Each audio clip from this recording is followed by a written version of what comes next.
Top of the top, y'all. It's your boy Show tapping in with you today. And what we're going to talk about are 5 keys that y'all need to always keep in mind when you are wholesaling real estate. All right. We're going to go through these pretty quick. Ain't going to take up too much of y'all's time today, but I want y'all to always keep these things top of mind when you are growing and building your wholesale real estate business. All right. All very important. So, take one just as serious as you take number 5. All right. Let's get into it. Number 1. You always want to have multiple marketing channels, all right? I know when you're just getting started, you want to kind of take the most cost efficient way, which could be driving for dollars, looking for referrals and things like that. But once you get into this business and you get seasoned, you understand that if you only have one marketing channel and that marketing channel dries out, then you are stuck with a month or several months where you have no leads or you have no closed deals, meaning no income, all right? So I always like to tell people keep at least 2 marketing channels, but we have about 3 or 4 going at all times, all right? We use radio, we use SMS, which is text message blasting, we use cold calling, and we just recently got into doing Facebook ads as well, all right? So we have 4 marketing channels right now, guys. You don't have to do all 4, especially if you don't have a large marketing budget. You can always keep it slim and keep it efficient. And like I said, 2 marketing channels is sufficient enough. But you want to make sure you have multiple marketing channels just in case one of those dries out, or if the rules change in one of them, like if you have SMS texting, like those rules change all the time as far as how many texts you can send in a day. Do you have to let people know that they can opt out of your text messages? That kind of brings people to believe that it's just a spam.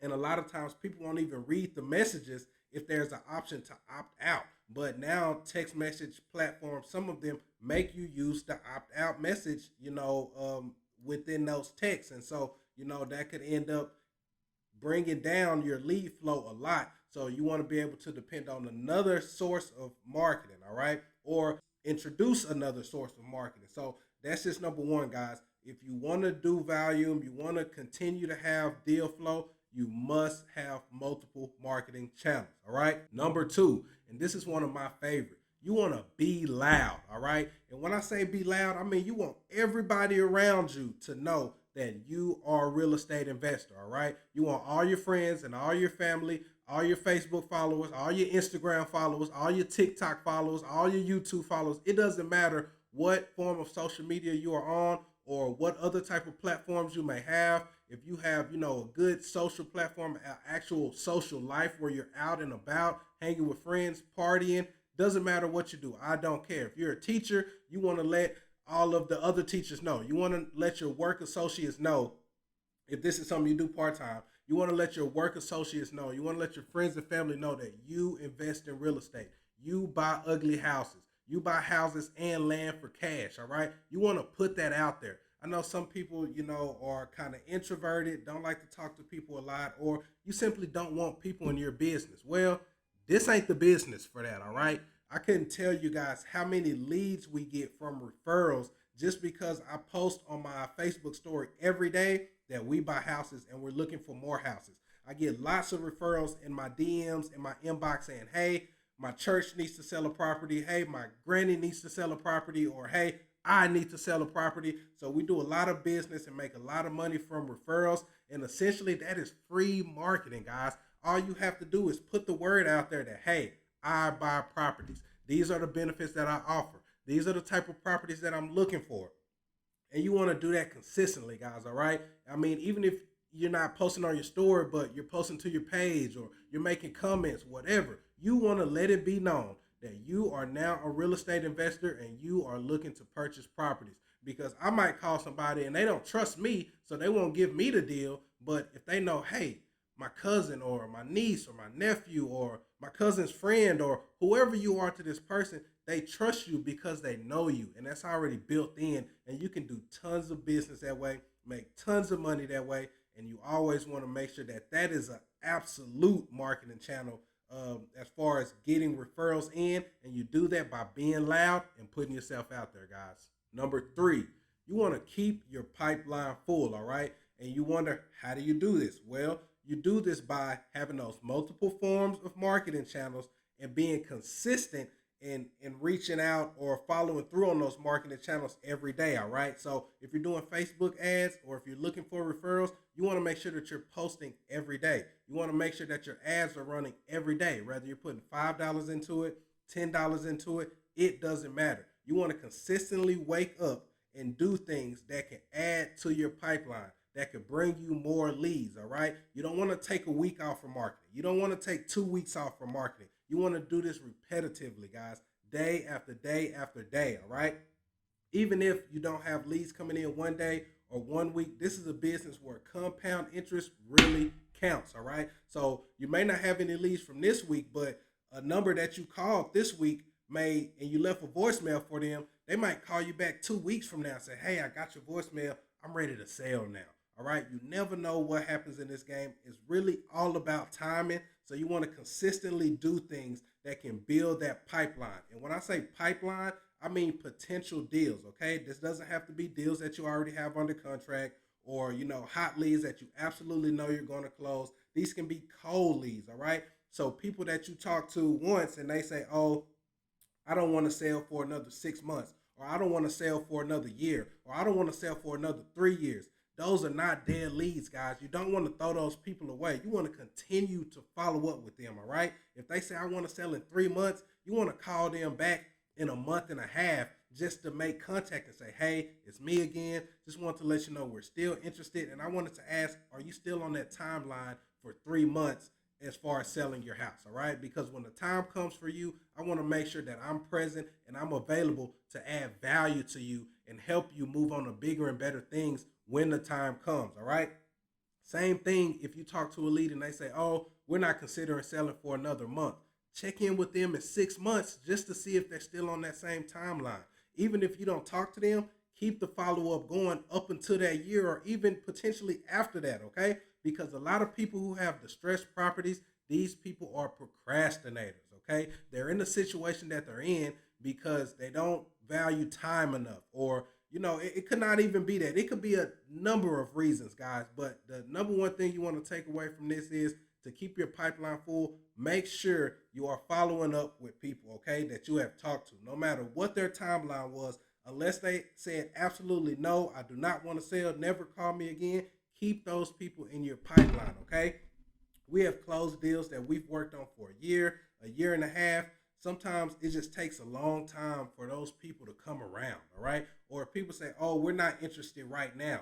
You always want to say, okay, I understand you're not interested right now, but would it be okay if I put you on a 60-day or a 90-day follow-up just to see if anything's changed with you? All right, so you want to be loud consistently, and people you talk to who turn you down in that moment or who are not ready when you first make contact with them, keep them in your pipeline, guys, and follow up consistently, all right? That's how you keep that pipeline full. Number 4, and I just kind of touched on this, but you want to stay consistent by all means, all right? This is your follow-up calls, appointments that you set, text messages, whatever form of marketing you have. If somebody reaches out to you and makes a touch or raises their hand, as we like to say, and shows any interest in selling, you want to make sure you stay on these people until either 1, you have them under contract to sell, or 2, they tell you to F off, screw off, take me off your call list, never call me again, okay? If one of those 2 things don't happen, you consistently follow up with them. We've never lost a deal from too much follow-up. We only lose deals from not following up enough, guys, okay? So you want to have a follow-up sequence, something that you go by and space that time out. But unless they say, absolutely, I will not sell to you, or until you get them under contract, stay consistent on the follow-ups, guys, all right? Even if you just reach out to say, hey, hope all is well, just want to let you know we are still interested in buying areas in your neighborhood when the time is right for you, okay? Circle back every month, every 3 months, whatever the time frame is based on the conversation that you guys have had. But you must stay consistent in this game, guys. If you are doing cold calling, you want to make sure you're cold calling every day. Set your time schedule up so if 12 to 3 p.m. works for you, call every day from 12 to 3. If 4 to 7 p.m. works best for you, call every day from 4 to 7. Do that 5 days a week.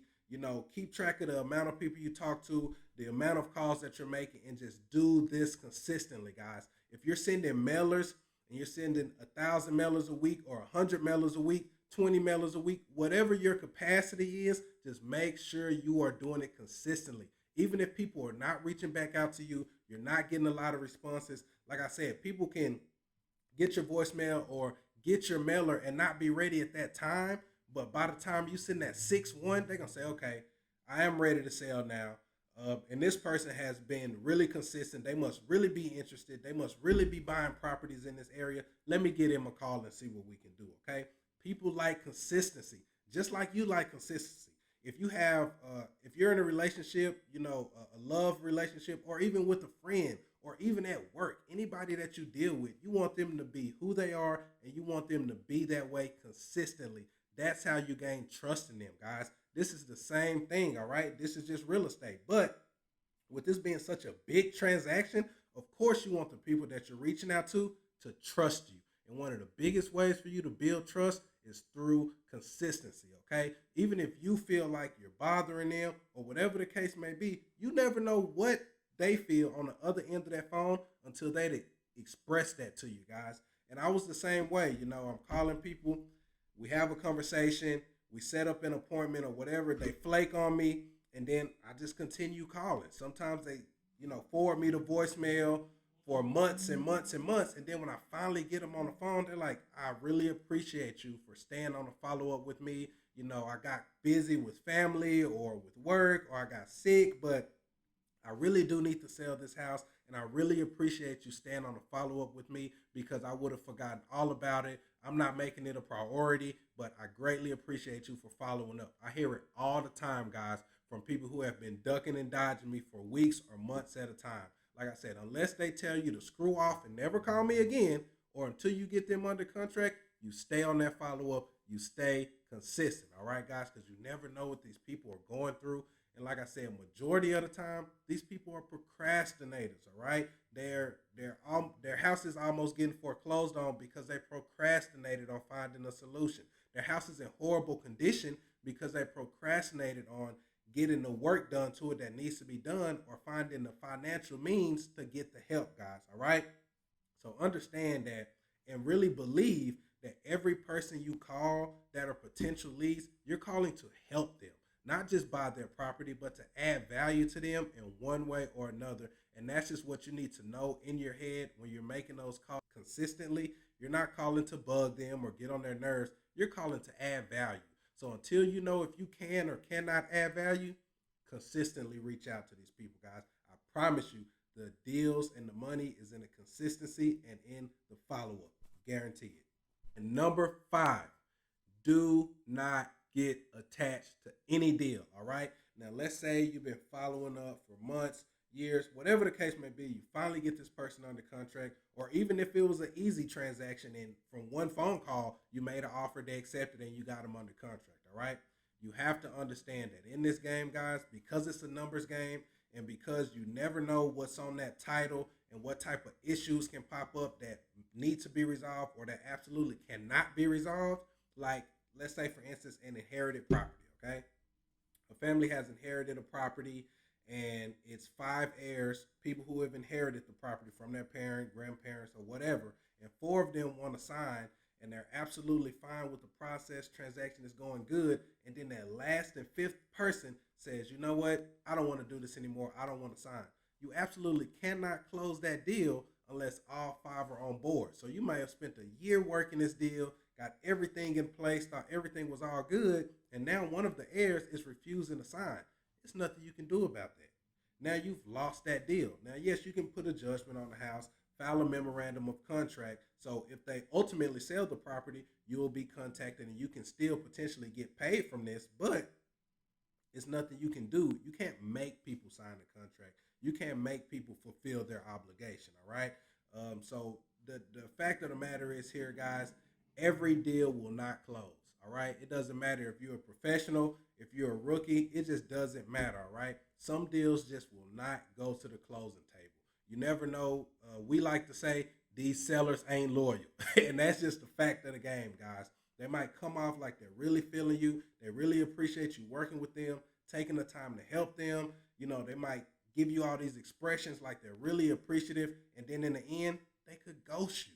And you're wondering like, man, I'm trying to put $50,000, $100,000 in your pocket. Why would you just disappear? It could be a number of reasons. Someone else has offered them more money. They're emotionally attached to the property and they thought they could do it, but they just can't do it. Or, they needed to find another place to live before they could sell this one, and that just didn't work out, or they just no longer want to do that, or they can't find an affordable place to relocate to, which is a big problem we run into these days. With the market being so hot and housing being so expensive. So there's a number of reasons why your deal might fall through, or you might make an offer at 100,000, but they owe 50,000 in taxes, 40,000 in liens, and then somebody who is a heir or owner to the property also has credit card debt or other type of IRS judgments that might push them over that $100,000 maximum offer that you can make. So you made an offer at 100,000, they agreed to it, but they have debt of 120,000. Meaning, if the deal was to close, they would have to bring $20,000 to the closing table. They would have to pay $20,000 just to sell their house, and a lot of people don't have that type of money. So unfortunately, guys, there are a lot of problems that can pop up on title and during that transactional process that just will not allow you to buy the property. All right. So never get attached to a deal until that deal is done. And when I say done, I mean everybody has signed the final closing documents. You've seen the final HUD statement, and funds have been released to both you and the seller, and you see that cash in the bank. Until those things happen, the deal is not done. I don't care if you have a closing date set up, the notaries are set up, everybody's scheduled to sign. Until all of those things I mentioned are executed, the deal is not done. Do not count your eggs before they hatch. We have seen deals fall apart literally at the closing table, okay? And I mean, it can be for a number of reasons, guys. I can go on with examples all day, but the bottom line is do not get attached to a deal. Do not get emotional over deals.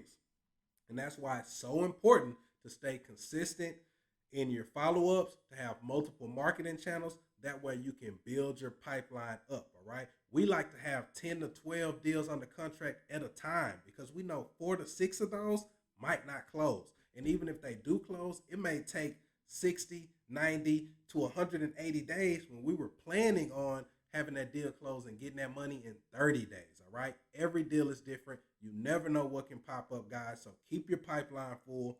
Keep multiple marketing channels. Stay consistent. Do not get attached to any deal, guys, all right? And most importantly, be loud, all right? Let people know what you're doing and try to get as many referrals as possible because, like I said, ultimately, that is free marketing and free money, all right, that you did not have to pay for. So keep those 5 things in mind, guys. Hope that, really put something on y'all brain to think about. Stay consistent out here. If we can wholesale and do 6 figures a month, you can do the same thing, all right? To the next video, y'all. Tap in.